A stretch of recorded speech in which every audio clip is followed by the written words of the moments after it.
Okay, this is Communication Breakdown, which is it's an easy song. Well, it's an easy song to play, but Bonham, again with his right foot on the bass drum pedal, makes it not so much an easy song, because if you actually listen to the recording, even live recordings, you hear the stuff from BBC sessions. I want to say Communication Breakdown's on there like 3 times or something, but he's really busy with the bass drum pedal, and it's a great workout.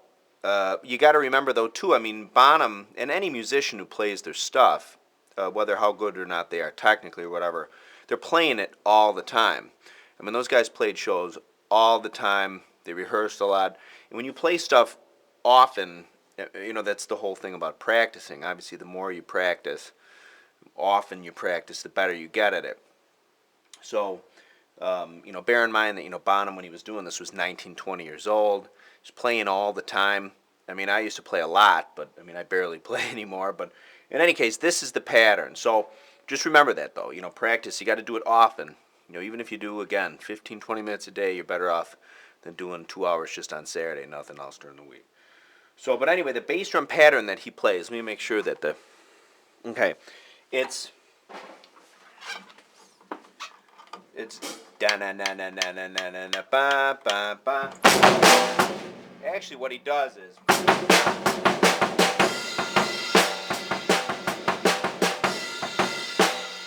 do you hear how busy that is?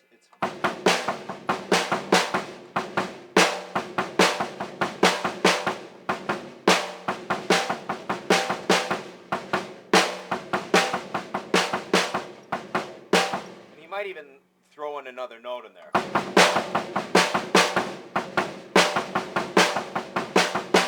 Which I don't think he does, but now, from a bigger perspective of the rhythm, the chunk that is easier to play, what makes the rhythm on the bass drum harder to play is the extra one.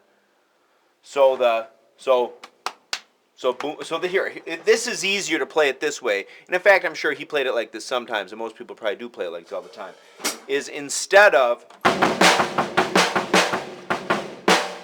people go,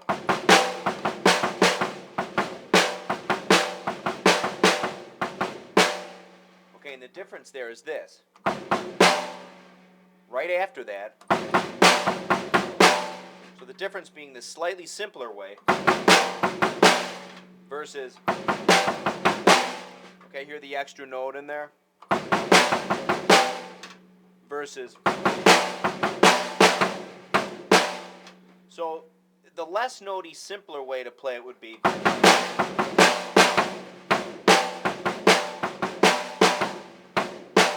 of course Bonham adds 2 more beats in there in various spots. Okay, so I'll go slower.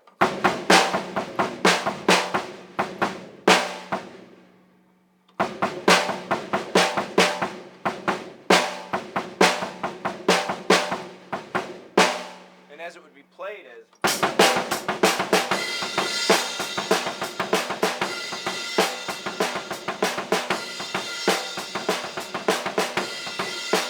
and that's clearly, that's difficult to play, especially like at that threshold, and you start going even a little faster than that. It's hard to play. But remember, he played it all the time, so it's not, it's something that he just did. He had a busy right foot, and when you play it all the time, you're going to get better at it, and you're just used to doing it. But again, so that's in my opinion. I should always say in my opinion. I obviously, wasn't sitting next to Bonham every time he recorded or played, but I have a pretty good set of ears, and most folks, you can really hear what he's doing. What's great about today too is you really can use, I think, technology to isolate frequencies, so people, if they wanted to go crazy about it, could totally isolate the bass drum and everything, which would be terrific. I don't know how to do it, but anyway, there's my blower kicking in. Anyway, again, so the way I always hear him playing it, or most of the time, is,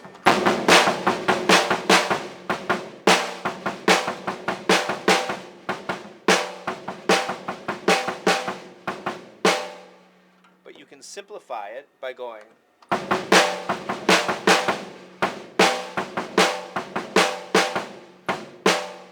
again, there's 2 notes missing. When I do it that way, you're pulling out 2 notes. This one, okay? So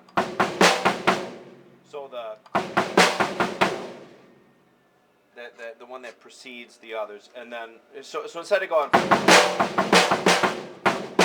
it just adds a so.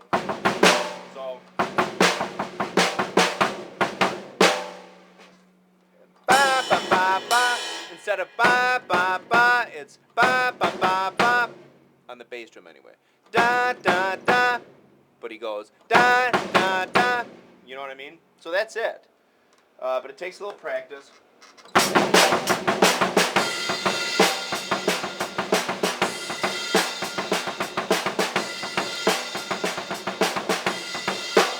I mean, again, it's not easy. I mean, you just gotta, again, I mean, if any one of us, I mean, a lot of guys, I mean, if we played this all the time, I mean, you get better at it, you know? I mean, you know what I mean? Also, too, remember with Bonham or anybody, you know, when they do recordings in the studio, you know, listen to All My Love. Or I should say, listen to the stuff that came out. Whoever swiped it from the studios when they were doing that stuff at Polar Studios for the in through the outdoor, whether it was supposedly for Rock Band or just whatever. But where you just hear the drums. Now, whether somebody swiped the drums from the mix and put some effects on it, or if they EQ'd everything out, or whatever the hell they did, I have no idea. But you can hear even in All My Love. I mean, his bass drum playing isn't. You know, even when I was a kid, I used to listen. You could hear little mistakes he made. But again, he's only human. That's how they did it back then. They didn't do. You know, they didn't do well. Nowadays, you can do like one take, and then they fix it all in Beat Detective or Pro Tools. You can fix every mistake. You know, back then, what a lot of bands used to do is they do a busload of takes, and they'd comp together a take, or they'd punch. Believe it or not, supposedly some bands used to punch, not hit any crash cymbals, just the hi-hat, the bass drum, and the snare, and you could punch, and then overdub the crash and the hi-hat and stuff. Because sometimes if you punch on the tape machine with overhead cymbals, you'll have a crash suddenly disappear, like shh, and it's gone, you know. In any case, as the one with Zeppelin, my opinion is they would do a bunch of takes. I don't think they do, like, if you read that Beatles book, like 60 takes of a song. But they do a bunch of takes, and they'd comp together a take. You know, even if they were probably writing or arranging the song in the studio, they might, you know, remember in those days too, they had the capability of taking 2-inch tape, copying it to another reel, splicing that tape up, and, you know, they could have copied stuff, just second generation, which you really wouldn't notice anything, in my opinion. Because God knows, I've heard recordings. I've been in bands. We've recorded stuff on 1-pass, 2-pass, 3-pass, 4-pass, 2-inch tape, and you don't, you know, I mean, the resolution or whatever, the fidelity is still there. But in any case, I think with Zeppelin though, is they would comp together takes sometimes. In my opinion, I can hear some takes and tunes where I hear cuts sometimes. Anyway, the point I'm getting at, back to the bass drum playing, is in All My Love, you can hear when he goes,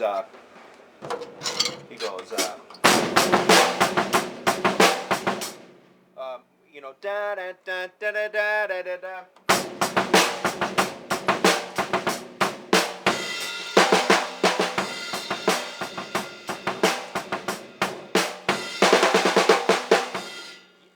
You know that part. Da da da da da. Okay. Well, you can hear him in there. He'll play like. He'll go. It's like in a couple different points, 1 or 2 beats falls off.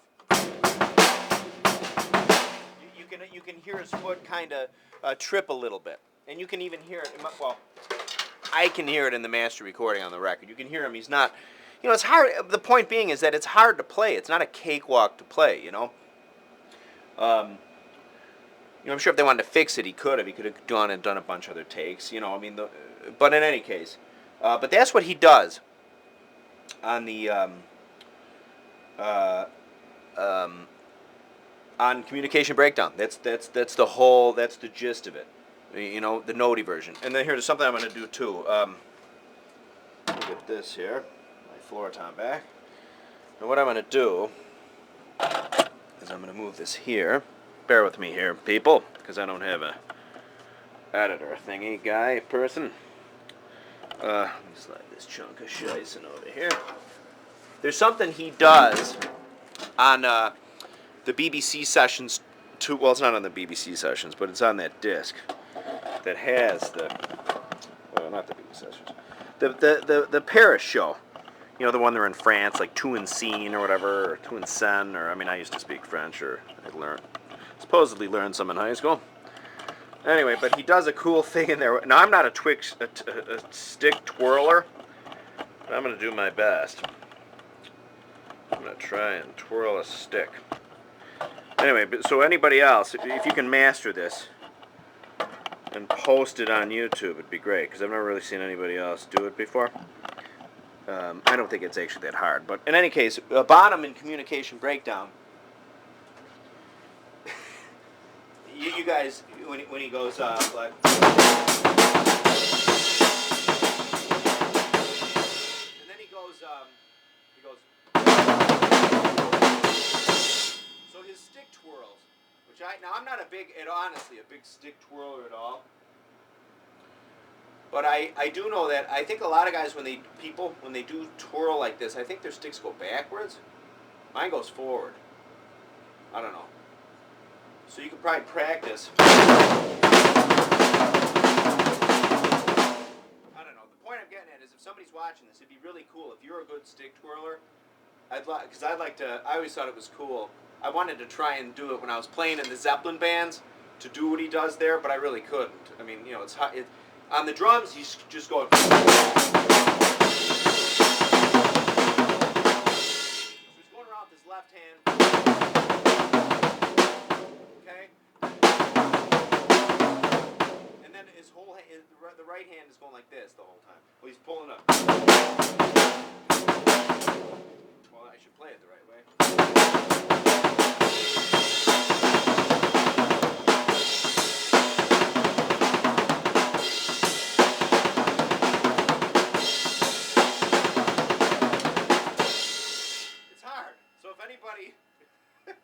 Anybody can do that well, I'd like to. I'm working on that because I just think it's kind of cool to. It'd be kind of cool to be able to do that, respectfully. I mean, like, you know, legitimately, not, you know, kind of half-arsed as I'm doing. But but again, so what he does.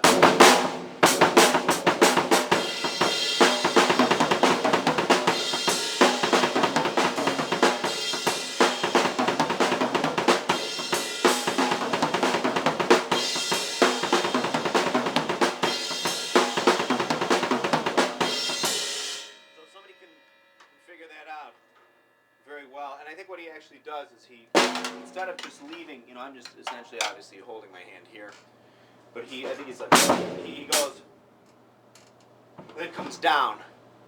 And that's what I'm talking about, is I think it's one of the coolest things in the world when you see him do that, and you only see him like do that like once or twice. So his hand comes up, then he brings it way up here, and then he comes down, so if somebody can make a video doing that, I think that'd be totally cool, because that's a totally cool part. Anyway.